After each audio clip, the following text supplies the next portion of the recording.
WWE Survivor Series. Okay, Survivor Series 2001. Here's the thing about this pay-per-view. I, growing up, always loved this pay-per-view. I thought in-ring, it was phenomenal. It had one of my favorite main events in Survivor Series history. And, this really kind of started my love for the Survivor Series pay-per-view. Survivor Series is my favorite yearly pay-per-view. Say what you want, but it is. It always was. And this is kind of the one that started it. It showed me how epic a Survivor Series can really be. And, growing up now and watching wrestling for the last almost 2 decades, I started watching when I was very young, and I'm 23 now. So going back and watching this again, it's unfortunate because as a kid, you don't really realize how bad this invasion storyline is and how much of a missed opportunity this is. So I love it in one aspect, in-ring quality, and then the other aspect is the complete trash invasion storyline, which is probably one of the biggest failures in the history of wrestling. This could have been something absolutely epic. You could have had Sting, Goldberg, NWO. There's your 5-man team for WCW. And then you could have had The Rock, Stone Cold, Taker, Chris Jericho, fucking Kane. You could throw him in there. There's your 5-on-5. And instead, we just get this wasted opportunity. And it's unfortunate because I'm very biased about this pay-per-view. So going in and watching it and having to review these pay-per-views, I have to be unbiased. I have to rate it as a critic and based on quality. So you have matches like the Steel Cage Tag Team Championship, the Hardys versus the Dudleys. WWF Tag Team Championship versus the WCW Tag Team Championship. It's a great match, but at the same time, this pay-per-view is just kind of tarnished in a way. It's kind of like the Invasion pay-per-view. It's great quality in the ring, but then it just, the story's there, and it's just bad. But, I love that Steel Cage Tag Team match. I really do. I loved the Immunity Invitational Battle Royal. Really loved that. Tajiri versus William Regal was decent. You had Christian versus Al Snow for the WWF European Championship. You had the 6-pack challenge for the Women's Championship. Lita, Jacqueline, Trish Stratus, Ivory, Mighty Molly, and Jazz. And, even that's okay. And then you have Edge versus Test for the Intercontinental Championship versus the U.S. Championship for WCW. And this was a unification match. So, what's the point of even unifying them?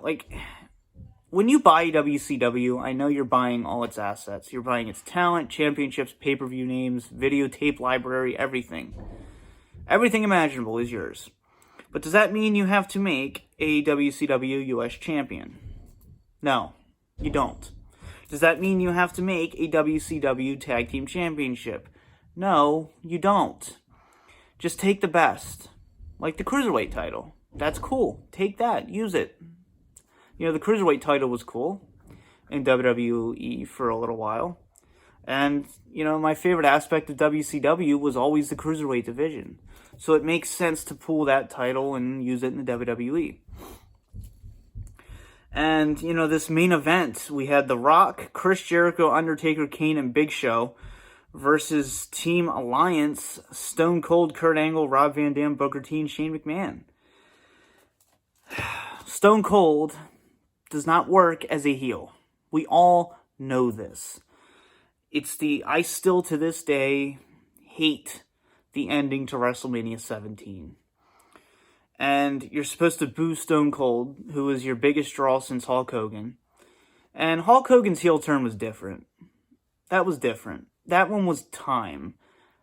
People were kind of over Hulk Hogan. Hulkamania was kind of, it had its run. It made sense to turn Hulk Hogan. Stone Cold was still in his prime.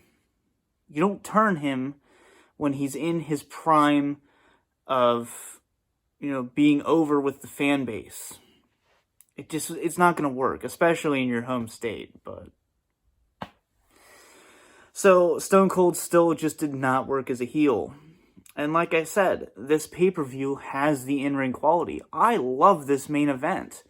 It is every wrestling fan's dream, but then you have the story bringing it down. That's what this pay-per-view is. It's story bringing it down. That's what Invasion was. I know Relaxing Ghost, him and I have both said we love the Invasion pay-per-view, but when it comes to me, I really only like it for the in-ring quality. I don't like the Invasion angle. It didn't work. It was supposed to go all the way to WrestleMania 18, and you end it in November. This storyline didn't even have its its whole run. So it's just, like I said, this one's tough. I love the steel cage match. It's fun. This pay-per-view is fun. It really is. It made Survivor Series feel important, and it gave a very important job to the main event. That's determining, the winner of Team WWF versus Team Alliance. But that doesn't make this pay-per-view good, and that's the problem. So, you can say what you want about the quality of, the talent that went into this, but it's just unfortunate. I'm sure a lot of people will agree with me. I know there's not too many people out there that enjoyed the Invasion angle for what it was. I thought it was stupid and a complete waste of time, and a horrible wasted opportunity. So, it's unfortunate, because based on in-ring quality, this pay-per-view would get a very high letter grade. But in terms of storyline and just the stupidity, it's hard to come up with a letter grade for this. But I think what I'm going to do is I'm going to give it an even C. It's hard because there's just so much bringing it down. And, there's so many people that just rationalize it. I'm not going to sit here and rationalize this pay-per-view. Just because it has great in-ring quality doesn't mean that's the only aspect you have to look at. It's just... it sucks, because growing up, this was one of my favorite pay-per-views. But execution can bring it down. So, I definitely want to hear everyone's thoughts on this pay-per-view. Like I said, it's still to this day one of my favorite Survivor Series, but that's just being biased. Deep down, I hate the Invasion angle. It's something I try not to go back and relive.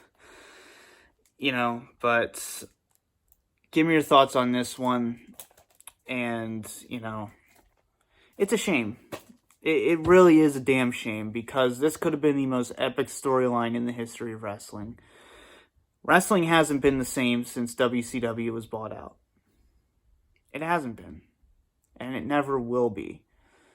So, give me your thoughts down below. For now, this has been the DVD Freak. Peace out.